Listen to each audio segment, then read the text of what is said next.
Oh, what a difference a day makes.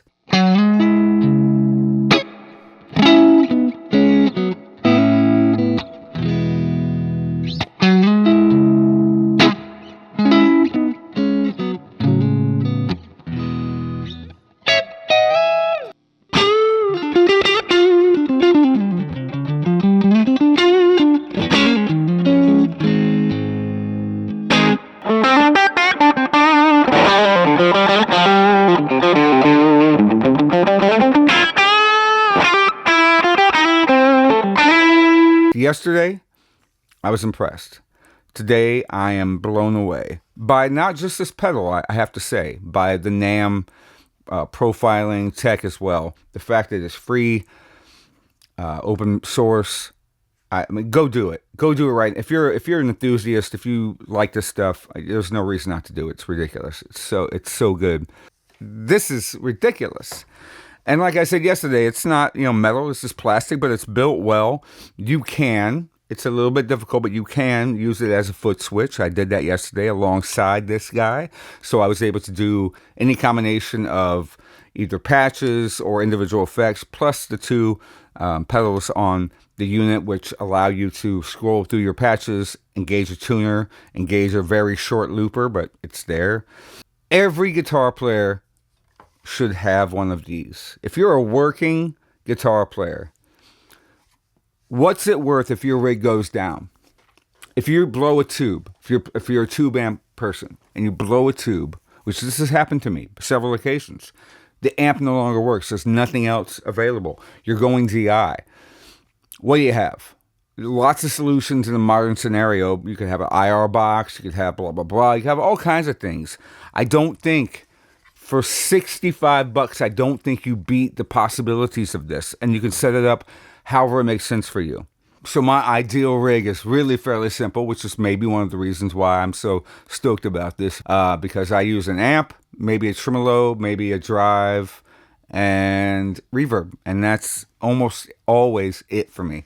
So all of these profiles that I'm using, with the exception of one, are kind of Dumble or Two Rock based. So here's the clean.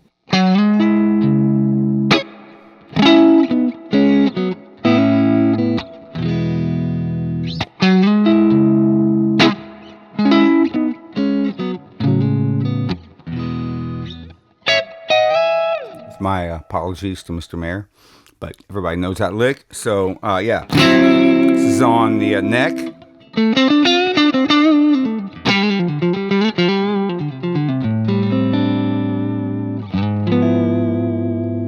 And, it's not totally dissimilar to what I had yesterday with the built-in bassman, but it's got a little more hair on it. It's definitely a different flavor, a different thickness, and it definitely has more of that Two Rock Dumble-ish flavor. I've never played the Dumble, but here's what I did. I downloaded these and I watched the That Pedal Show episode where they played Robin Ford's amp for an hour.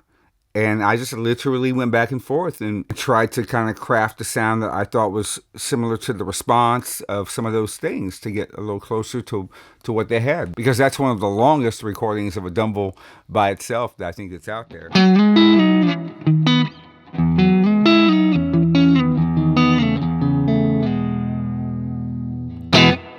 And that's the same spring reverb I was using yesterday onto a Dumble push, so just a little bit more grit. Comparing clean, push. And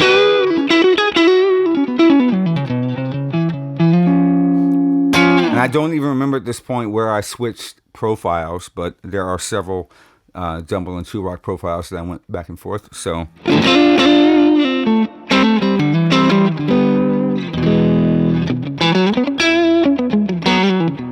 Just like with the patches yesterday, I'm just kind of going up in gain, and I will make adjustments to the EQ and to the amp tone stack as I go up, kind of based on what I'm hearing and what I was hearing on that video as well. So this is just a little bit more gain, maybe a different profile, but same family of sound. This is Edge of Breakup.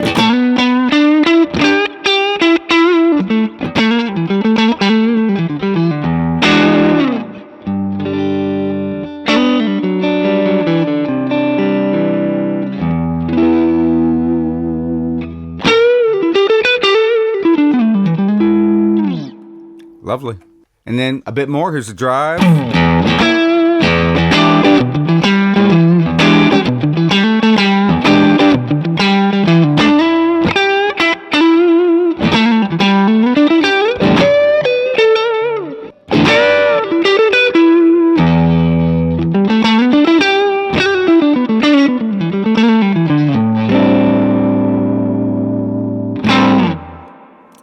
I mean, yeah. And here is lead 1. So and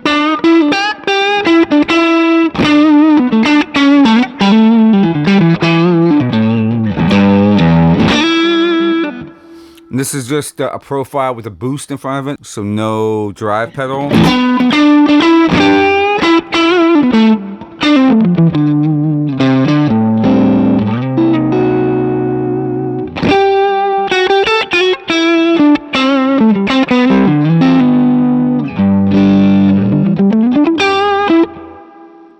That's gonna cover me most of the time, and then I did do one more with the drive pedal. So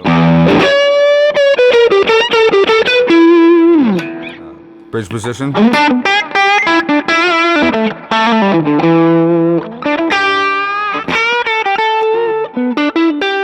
rolling back.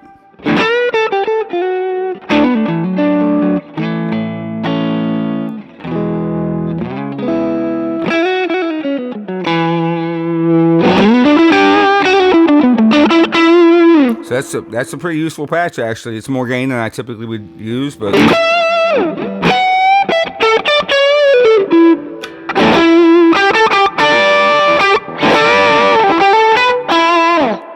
yeah, I think that's pretty sweet. And then the only non-Dumble 2 Rock profile I downloaded, because you can only download 5 profiles into this $65 box. I'm going to keep harping on that because it's ridiculous. Most of us got through gigs with 1 amp just fine, and it wasn't the ideal amp, and we still made it work somehow, and millions upon millions of gigs were played and shows were played at every level with the single amp. So I think 5 is a good start. And as something that's a backup, as something that's a jam session, as something that's going to fit in your pocket, I think 5 should work well.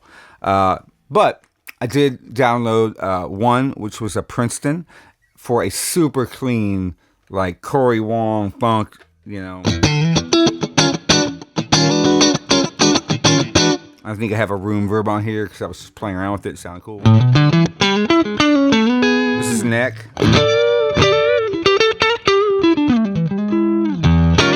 And back to position 4.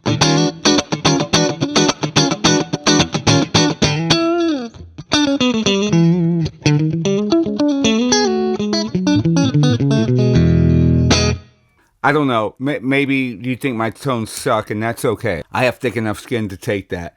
All I can say is I'm not compromising at all on these tones. These tones are exactly what I wanted to hear and to make. And I think if you know what you want, for $65 you can get there. For another $45 you have at least as much control, I believe, as every other box I pulled up here, with the exception of the Helix.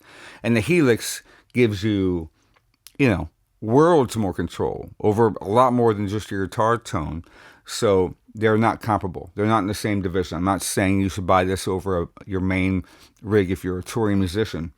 I'm saying that every single guitar player could make use of this thing, either as a backup or as your bedroom processor or as something you put headphones on. Yeah, I am so utterly impressed and convinced that I can play a gig in any number of scenarios with just this thing if I needed to. And that is still blowing my mind a little bit. NAMM, I'm totally sold on NAMM. I think it's an amazing platform.